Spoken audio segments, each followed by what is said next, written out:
Panoli railway station પરથી પસાર થતી ચાલતી ટ્રેનમાંથી મોબાઈલ ઝૂંટવાતા યુવકના મોતના ચકચારી કેસનો પોલીસે ગણતરીના દિવસોમાં ભેદ ઉકેલી નાખ્યો છે. પશ્ચિમ રેલવે વડોદરા યુનિટની એલસીબી અને એસઓજીની ટીમે મુખ્ય આરોપી ઈશ્વર ઉર્ફે જહાંગીર ઉર્ફે સુનિલ નાનાભાઈ બાગુલ ઉંમર વર્ષ 26ને સુરતથી ઝડપી લીધો છે. 4 ઓગસ્ટે અશોક કુમાર જયસિંહ ગુર્જર ટ્રેન નંબર 12980ના જનરલ કોચના દરવાજા પાસે બેઠા હતા. ટ્રેન પાનોલી સ્ટેશન પરથી ધીમી ગતિએ પસાર થતી હતી ત્યારે પ્લેટફોર્મ પરના શખ્સે તેમનો મોબાઈલ ઝૂંટવી લીધો હતો. અચાનક થયેલા આંચકાથી અશોક કુમાર ટ્રેનમાંથી નીચે પટકાયા હતા અને ગંભીર ઇજાઓને પગલે તેમનું મોત થયું હતું. ઘટનાની તપાસમાં પોલીસે પાનોલી સ્ટેશન અને આસપાસના સીસીટીવી ફૂટેજ ખંગાળ્યા હતા. ફૂટેજ તેમજ ટેકનિકલ તપાસ અને ખાનગી બાતમીના આધારે આરોપીની ઓળખ થઈ હતી. પોલીસે તેની પાસેથી 2 મોબાઈલ ફોન પણ કબજે કર્યા છે. પૂછપરછમાં આરોપીએ પાનોલીની ઘટનામાં સંડોવણી ઉપરાંત અન્ય 6 જેટલા મોબાઈલ ચોરીના ગુનાઓ અંગે કબૂલાત કરી હોવાનું પોલીસે જણાવ્યું છે. આરોપી સામે ગુજરાત અને મહારાષ્ટ્રમાં અગાઉ પણ ચોરી સહિતના અનેક ગુનાઓ નોંધાયેલા હોવાનું તપાસમાં સામે આવ્યું છે. આ કેસમાં ગુનામાં સંડોવાયેલા રાકેશભાઈ રામદાસભાઈ વસાવા ઉંમર વર્ષ 39 રહે અંકલેશ્વરની પણ 9 ઓગસ્ટે અટકાયત કરવામાં આવી છે. પોલીસે હવે અન્ય સંડોવાયેલા આરોપીઓ તથા અગાઉના મોબાઈલ ચોરીના ગુનાઓ અંગે વધુ તપાસ હાથ ધરી છે. ગઈ તારીખ 4 ઓગસ્ટના રોજ ભરૂચ રેલવે પોલીસ સ્ટેશનની હદ વિસ્તારમાં આવતો પાનોલી રેલવે સ્ટેશન ત્યાંથી જયપુર બાંદ્રા ટ્રેન પસાર થઈ રહી હતી. તે ટ્રેનમાં દરવાજા પર બેસીને એક ઈસમ મુસાફરી કરી રહ્યા હતા જેનું નામ અશોક ગુર્જર હતું. તે દરવાજામાં બેસીને મોબાઈલ વાપરતા હતા અને પ્લેટફોર્મ ઉપર એક ઈસમ એના હાથ ઉપર હાથ મારીને મોબાઈલ પાડવાનો પ્રયત્ન કરે છે અને મોબાઈલ પાડી દે છે.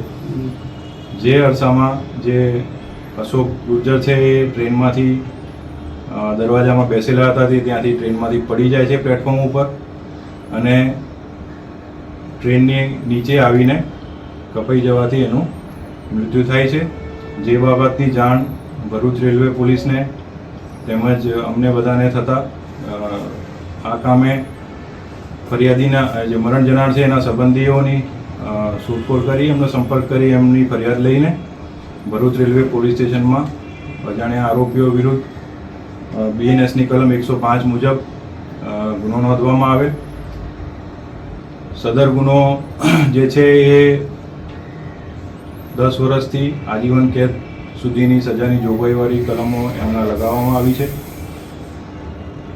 અને તમામ ઉપરી અધિકારીઓની સૂચનાથી પશ્ચિમ રેલવે વડોદરા યુનિટના એલસીબી એસઓજી તેમજ ભરૂચ પોલીસ સ્ટેશનની કર્મચારીઓની અલગ અલગ ટીમો બનાવીને અજાણ્યા જે ઈસમો છે એમની શોધખોળ કરવામાં આવી અને પાનોલી રેલવે સ્ટેશનના તેમજ બહારના વિસ્તારના બધા સીસીટીવી કેમેરાને બધું ચેક કરતા તેમજ હ્યુમન ઇન્ટેલિજન્સથી બધી ખાતરી તપાસ કરતા જણાવી આવેલ કે આજે આરોપી છે તે ટોટલ એ લોકો 3 જણા હતા અને 3 જણા સવારમાં પ્લેટફોર્મ ઉપર આવેલા હતા અને તેઓએ આ મોબાઈલ કોઈપણ પેસેન્જર આવી ધીમી ટ્રેન જતી હોય એમાંથી પેસેન્જરનો મોબાઈલ પાડીને પોતાનો ખર્ચો કાં તો ગુજરાન ચલાવવા માટેને એ લોકોએ અંદર ચર્ચા કરીને નક્કી કરેલું હતું.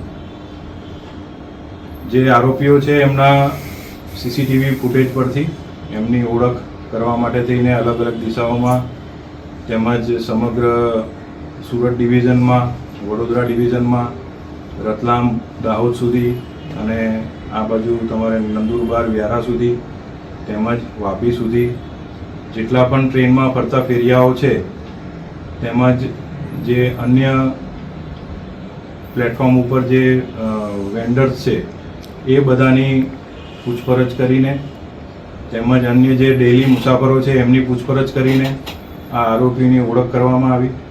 જેમાં જે મુખ્ય આરોપી જે છે તે નામે ઈશ્વર છે એની ઉપર એની ઓળખ થયેલ છે.